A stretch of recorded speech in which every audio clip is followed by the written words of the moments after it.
Olá, que bom vê-las. Hoje eu estou aqui fazendo mais uma série de entrevistas para a Sociedade Brasileira de Micologia, chamada Inspirando Novas Gerações. E nossa inspiração de hoje é a doutora Clarice Logercio Leite, que eu tenho o orgulho de chamar de minha eterna professora. E convidei a Larissa Trivela Pereira para fazer essa entrevista comigo. Então, Clarice...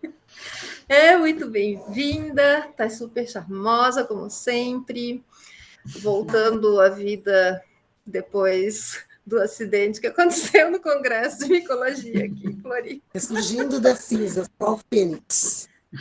Para quem Queres não contar sabe, essa história? eu fui homenageada no Congresso de Micologia, que ocorreu em Florianópolis, em 2016, e uma amiga minha, argentina, uma micóloga, chamada Andréa Irene Romero, que trabalha com as comicetes, foi encarregada de fazer homenagem. E ela é muito emocionada com tudo. Ela fez uma palestra, mas ela chorou muito. O que aconteceu? As pessoas pensaram que eu tinha morrido, que era uma homenagem às mortes. Mas o mais engraçado de tudo foi quando eu levantei. Todo mundo... Sim, a gente estava na plateia, a gente ouvia as pessoas, nossa, eu não sabia que a Clarice tinha morrido, a presidente honorária do Congresso morreu.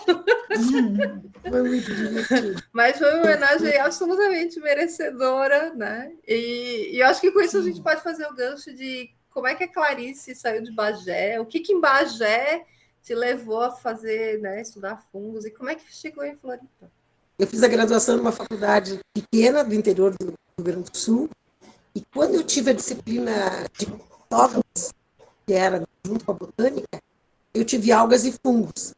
Aí eu achei muito interessante, porque era muita coisa de microscópio. E eu achei que eu ia me dedicar a fungos pequenininhos, microscópicos, sempre pensei.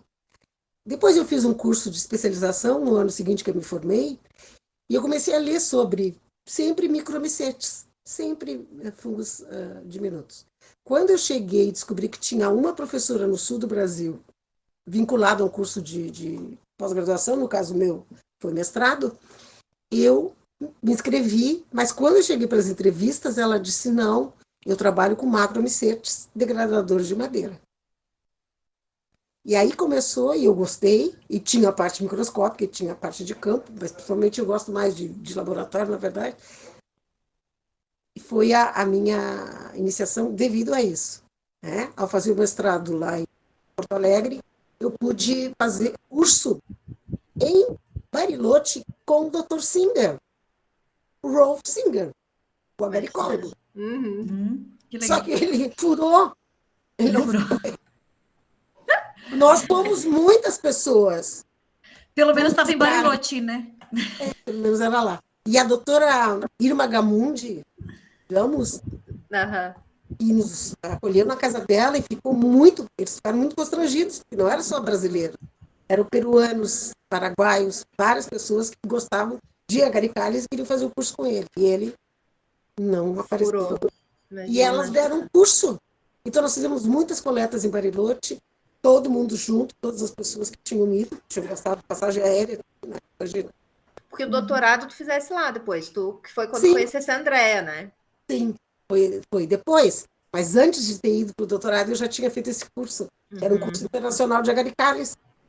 Sei que foi ótima experiência, a gente conheceu várias pessoas. E isso foi antes de tu vires para a UFSC, então? Sim, isso foi antes de eu sair do doutorado. Depois que eu vim para a UFSC, fiquei só 3 anos na UFSC. E tinha uma fila para a gente sair do doutorado. Todo mundo nos tinha. E eu não era na terceira da fila ou primeira, só que tinha 3 pessoas na minha frente e eu entrei lá e já comecei a fazer os contatos. Então, quando chegou o momento, mas não vou, eu tenho tudo aqui. Eu tinha 2 cartas de aceitação. Uma do Wright, em Buenos Aires, e outra em Lyon. E o que começou de herbário na UFSC foi com as coleções que você começou, e sua equipe de pesquisa foi... O herbário já existia. Mas a parte micológica. O fungário não existia. Não, a biblioteca não existia. Não existia nada. A Clarice sempre gostou bastante dessa parte de laboratório, né, e tal.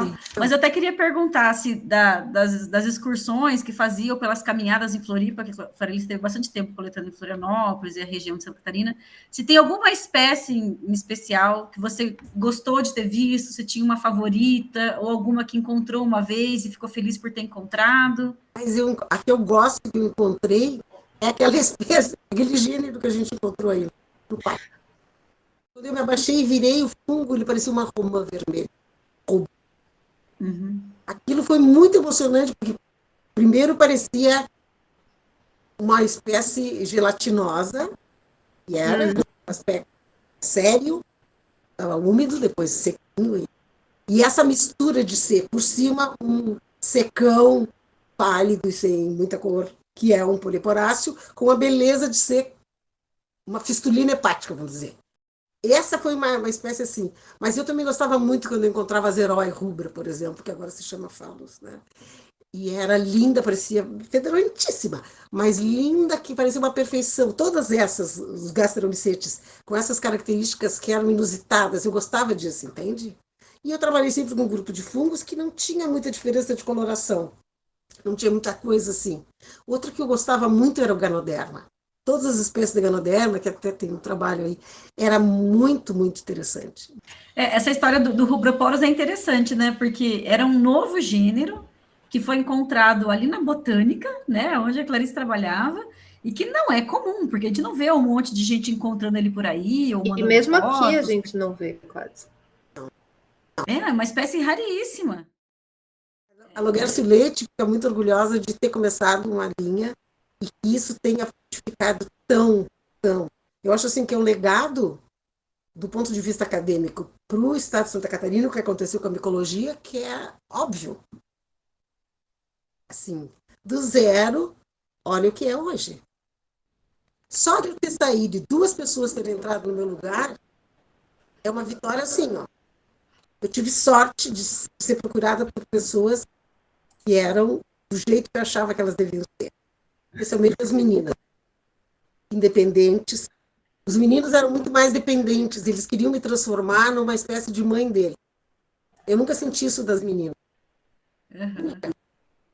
Não, mas eu só queria fazer um adendo da entrevista, porque a Clarice, né, ela falou isso, sempre fui muito feliz com as pessoas que foram me procurar e tive muita sorte, mas eu acho que ela não se dá conta também, ou talvez se dê, e é muito modesta, mas quando a gente entrou no laboratório, a Clarice, para a gente, pelo menos se eu falar da minha experiência, também era um modelo, entende? Até hoje, para mim, um modelo de... Era uma inspiração de mulher, era uma inspiração de professora, uma inspiração de cientista. Então, assim, eu acho que, de certa forma, a gente é um toma lá da cá, essa questão também. A gente também foi aprendendo a ser mulher com a Clarice, a ser pesquisadora com a Clarice. Eu era aluna de 19 anos, 20 anos, acabou de entrar na faculdade. Para mim, era uma mulher forte, era uma inspiração muito grande. Então, não é só a pesquisa, não era só a pesquisa, era também uma inspiração muito grande. E, por exemplo, todos os elogios que eu sempre recebi dos meus alunos, eu sempre pensava, mas a gente escolheu e a gente trabalha, eu tenho a sensação, e com identidade. E não é identidade só por causa dos fungos, ou vamos falar sobre os fungos, não.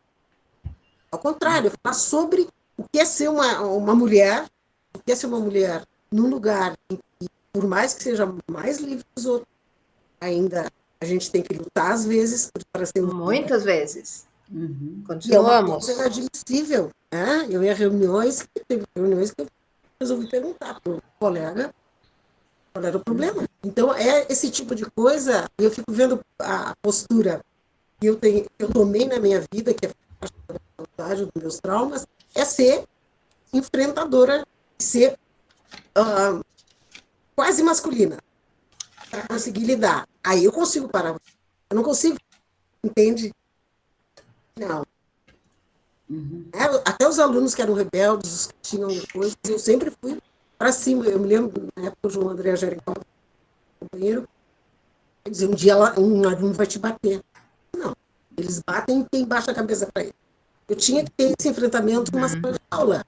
Porque eu acho que tem uma questão, o que as pessoas, o que eu vejo, assim, que eu via pelo menos também, e continuo acreditando nisso, O que as pessoas chamam, às vezes, de crueldade é ser direta e ser objetiva, que é uma coisa muito diferente. Só que as pessoas assim, se ofendem se tu é séria e direta. E eu acho que essa é a melhor forma, e a melhor forma é a forma mais eficiente que tem, principalmente se trabalhar na ciência. Então, tu fica uma educadora e também educadora do ponto de vista acadêmico, e tu fica também uma orientadora do ponto de vista civilizatório para certas pessoas. Uhum. Mas eu acho que essas coisas andam juntas. Sim. Ainda, independente de quanto tempo a gente está, de qual a idade das pessoas que a gente está trabalhando junto, eu acho que é indissociável.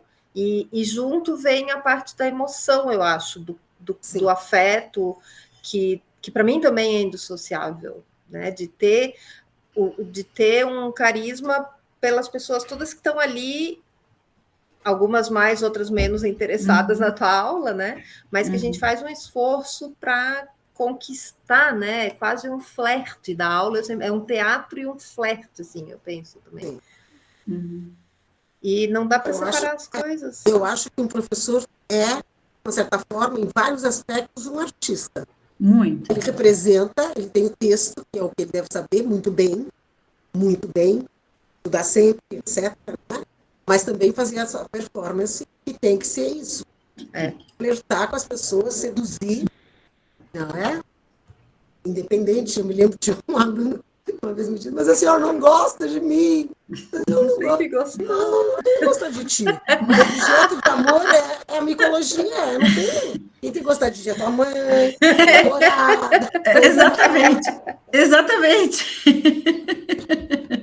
Tu acredita? Uma menina nunca me disse isso. Nunca nenhuma menina. E os meninos faziam isso. Como que tu vê a diferença assim, de gerações? O que tu sentiste de diferença em gerações? As pessoas que têm uma certa característica para fazer pesquisa e investigação continuam muito parecidas. O que facilitou é que tu tens meios, rapidez em realizar. Tu passou por um momento em que, para a gente precisar de uma bibliografia, tinha que pedir, escrever por o autor, olhar no Biological Abstracts. Horas e horas e horas. Esperar muito tempo, então tudo, tanto que os mestrados, doutorados levavam muito mais tempo, porque não tinha acesso à bibliografia, por exemplo. Não adiantava fazer todo o meu trabalho de campo e fazer tudo que eu tinha que fazer se eu não tinha como trabalhar. Então, a tecnologia auxiliou, mas eu não acho que a tecnologia deixe pessoas que não têm interesse em ciência mais interessadas. Eu não vejo essa diferença.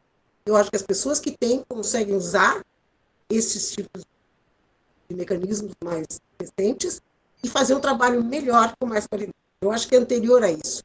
É pessoas que gostam de ler, são pessoas que gostam de pensar. Essas pessoas podem fazer ciência.